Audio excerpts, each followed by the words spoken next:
नमस्कार, मैं राहुल मिश्र और आप देख रहे हैं सुनो रे किस्सा। आज बात भारत के नौसैनिकों के उस विद्रोह की जिसने अंग्रेजी सरकार को झकझोर कर रख दिया था। मेरा मानना है ये देश कभी आजाद हुआ ही नहीं, बल्कि सत्ता हस्तांतरण हुआ। लीजिए, हम जा रहे हैं। आज से आप इस देश को चला सकते हैं और आज तक ये जारी है। इसे हमारी चुनी हुई सरकार भी कहा जाता है। कुछ ऐसी ही राजनीति सन 1946 में एक नौसैनिक विद्रोह के साथ हुई, जिसकी बात कहीं नहीं होती।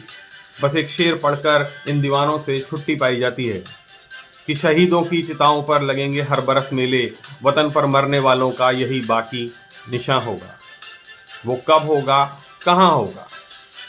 क्लेमेंट एटली, ब्रिटेन के पूर्व प्रधानमंत्री, भारत में नेहरू राज के कुछ साल बाद कोलकाता आए तो पश्चिम बंगाल के राज्यपाल ने वहां राजकीय भोज रखा।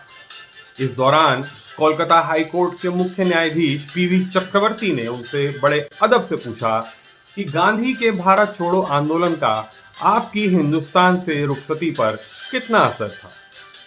एटली का जवाब बहुत से मौजूद लोगों को भौंचक्का कर गया। एटली कहते हैं, गांधी के आंदोलन का हम पर कोई खास असर नहीं था।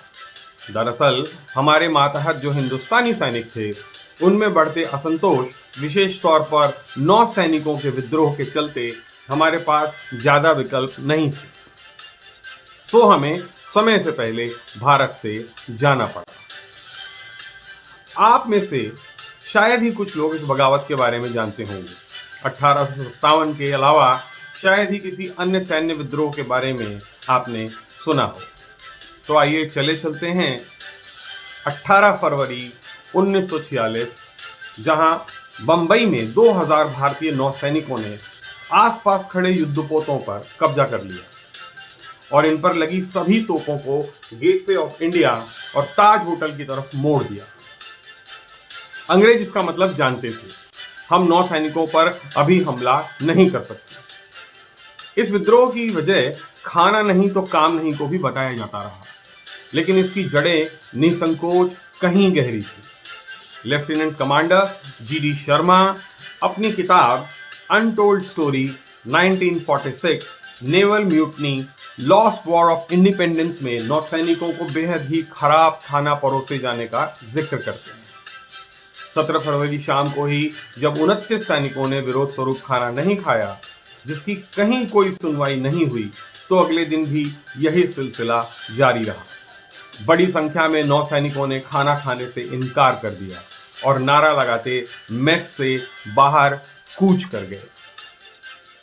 इसी विद्रोह पर एक और किताब प्रमोद कपूर की 1946 naval uprising that shook the empire बताती है असली चिंगारी भड़की नस्लवादी टिप्पणी के कारण। कमांडिंग अफसर आर्थर फ्रेडरिक किंग और उनके व्यवहार के कारण जवानों ने उनकी कार पर क्विट इंडिया और जय हिंद लिख दिया। फिर ये नौसैनिक ट्रकों पर सवार होकर बंबई की सड़कों पर नारे लगाते निकल पड़े। सब और वातावरण बन गया कि अंग्रेज सरकार बड़े खतरे में है। यूं भी ये नौसैनिक सुभाष चंद्र बोस की आईएमए से प्रभावित थे। इनका लक्ष्य था बंबई के लोगों को साथ लेना और बड़े स्तर पर विद्रोह को लेकर जाना।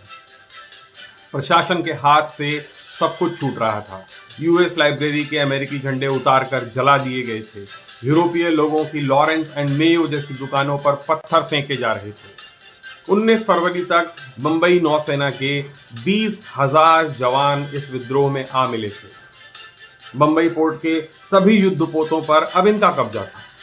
अंग्रेजों ने इन्हें डराने के लिए कम ऊंचाई पर विमान भी उड़ाए और सबसे शक्तिशाली युद्धपोत ग्लासगो को श्रीलंका से तुरंत बंबई पहुंचने का आदेश दिया गया।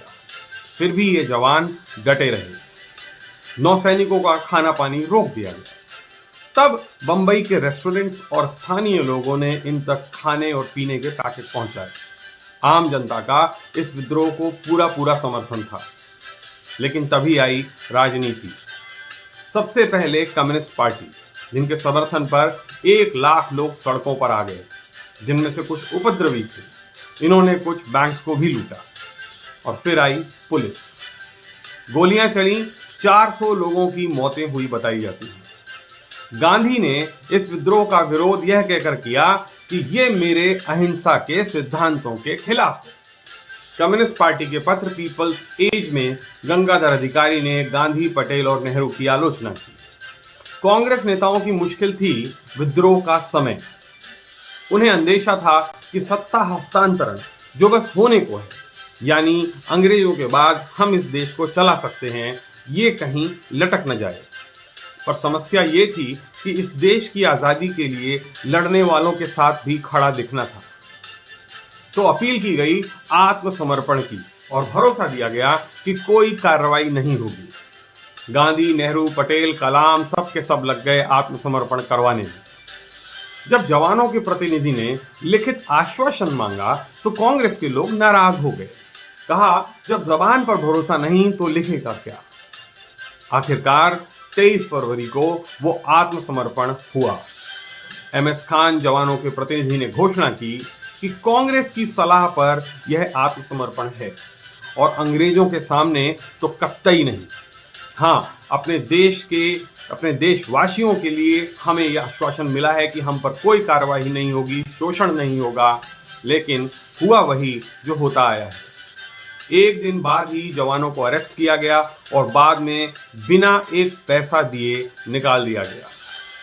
3rd क्लास रेलवे का टिकट और कभी वापस न आने का फरमान लिए ये जवान अपने घरों को लौट गए। फिर तथाकथित रूप से हम आजाद हुए और सत्ता में बैठे उन्हीं नेताओं ने, जिनके कहने पर आत्मसमर्पण हुआ था, इन जवानों की कोई सुध नहीं ली। विश्वनाथन बोस, जिन्हें इस विद्रोह का एक नेता बताया गया है, उन्होंने नेहरू को एक पत्र लिखा और उसमें ये कहा कि हम न केवल गिरफ्तार हुए बल्कि नौकरी से भी निकाले गए।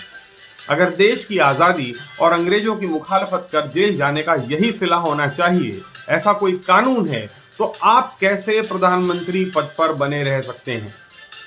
मैंने बहुत कोशिश की आपसे संपर्क करने की, लेकिन ये संभव नहीं होने दिया जा रहा है। दोस्तों, आप लोगों की जानकारी के लिए इन जवानों को स्वतंत्रता सेनानी का दर्जा भी नहीं दिया गया। इन्हें बस भुला दिया गया। इन्हें कहीं कोई स्थान नहीं दिया गया और आपने शायद इनकी कहानी भी पहले नहीं सुनी हो। कोई इतिहास का पन्ना इनके प्रयास की गवाही नहीं देता है। और अंत में शायद बड़े सयाने ठीक ही कहते थे कि राजा के आंगन में कुर्बानी के किस्से दफन रहते थे।